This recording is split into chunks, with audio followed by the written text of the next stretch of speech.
আজকে আমরা দেখানোর চেষ্টা করব 10 দিন বয়সী বোর্ডিং কমপ্লিট হাঁসের বাচ্চা। এবং আজকে আমরা জানানোর চেষ্টা করব এই যে ভিডিও স্ক্রিনে এতগুলো হাঁসের বাচ্চা দেখতে পাচ্ছেন, এগুলার বয়স কতদিন এবং এগুলার জাত কি এবং এগুলাকে আমরা কি খাবার দিচ্ছি সেই সম্পর্কে থাকবে আজকের ভিডিওতে। প্রিয় ভিউয়ার্স, আসসালামু আলাইকুম।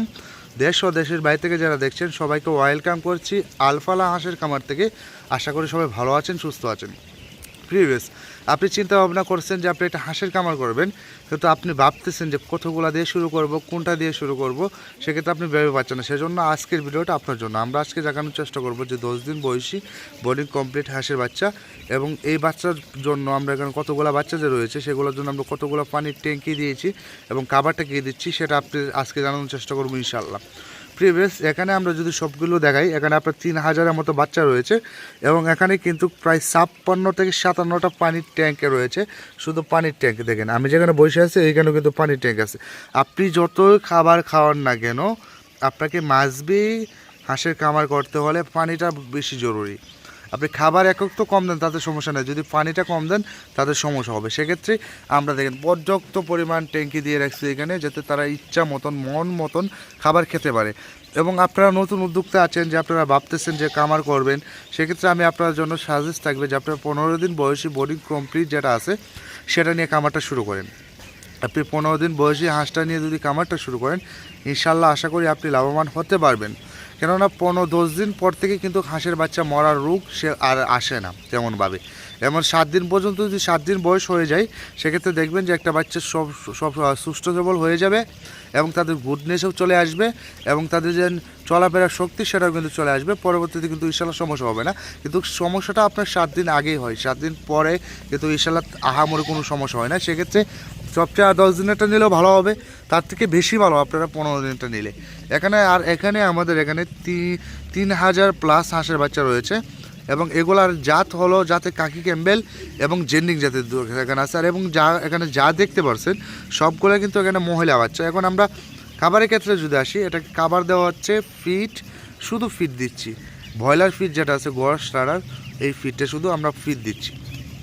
এবং এখন বর্তমানে কোনো প্রকার ওষুধ প্রয়োগ করতেছি না আমরা। ওষুধ যা প্রয়োগ প্রকার আপনার 7 দিন আগে আমরা সেটা কিন্তু প্রয়োগ করছি। এখন যদি আমরা একটা ওষুধ প্রয়োগ করতে যাই, দেখা যাবে যে হাঁসের বাচ্চারা গুডনেসও পারবে না, হাঁসের বাচ্চারা বেশি শক্তিও পাবে না। কারণ একটা অ্যান্টিবায়োটিক যদি তাদেরকে খাওয়ানো হয়, তাহলে শরীর দুর্বল হয়ে যাবে।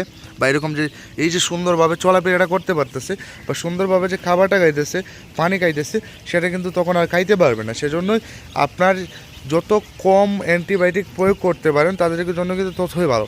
দেখেন এখন তাদেরকে খাবার দেওয়া হয়েছে, তারা এই যে পাশে অনেকগুলো খাবার খাইতেছে, আবার অনেকে খাবার খাওয়া শেষ, এখন কিন্তু তারা বিশ্রাম নিতেছে।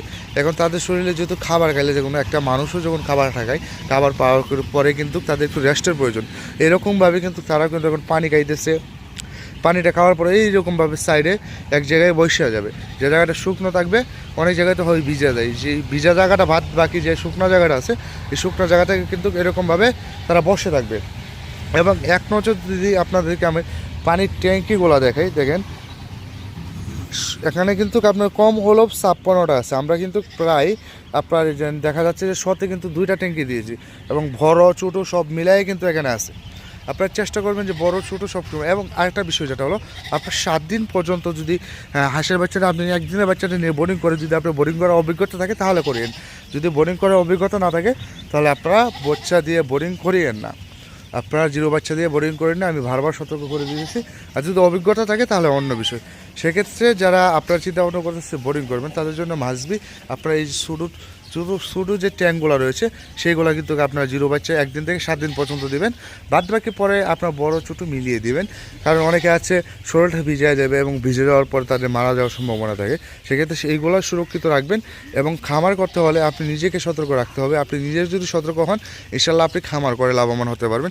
এবং এই যে শেডটা দেখতে পাচ্ছেন, এত বড় শেডটা, এটা কিন্তু আমাদের বোরিং খামারের শেড। এবং তো ভিডিওটা এত বেশি বড় করবো না, যারা অর্ডার করতে চাচ্ছেন আর তারা ভিডিও স্ক্রিনে নাম্বার দেওয়া থাকবে এবং সেই নাম্বারে যোগাযোগ করবেন। এবং আমরা কিন্তু সারা বাংলাদেশে পাইকারি দামে হাঁস এবং হাঁসের বাচ্চা সেল করে থাকি। অবশেষে আমরা বলতে চাই যে খামার করুন এবং সুন্দর একটা দেশ গড়ুন এবং বেকারত্ব দূর করুন। কারণ এই হাঁসের খামার করে কিন্তু আপনি নিজের বেকারত্ব দূর করতে পারবেন। কেননা হাঁসের খামারে কষ্ট কম কিন্তু লাভটা একটু তুলনামূলক অন্যান্য বিজনেসের থেকে ইনশাল্লাহ বেশি। সেক্ষেত্রে যদি আপনি হাঁসটা সঠিকভাবে সঠিক নিয়মে পালন করতে পারেন অবশ্যই ইনশাল্লাহ আপনি লাভবান হতে পারবেন। তো সবাই ভালো থাকুন, সুস্থ থাকুন। ভিডিওটা আর বেশি লম্বা করছি না। যারা পরামর্শ চান বা কোনো কিছু জানতে চান তারা আমাদের ভিডিও স্ক্রিনে যে নাম্বারটা রয়েছে সেই নাম্বার যোগাযোগ করবেন। ইনশাল্লাহ ভালো একটা পরামর্শ দেওয়ার চেষ্টা করবো ইনশাল্লাহ। ভালো থাকুন, সুস্থ থাকুন, এই কামনা নিয়ে শেষ করছি আজকের ভিডিও। আসসালামু আলাইকুম।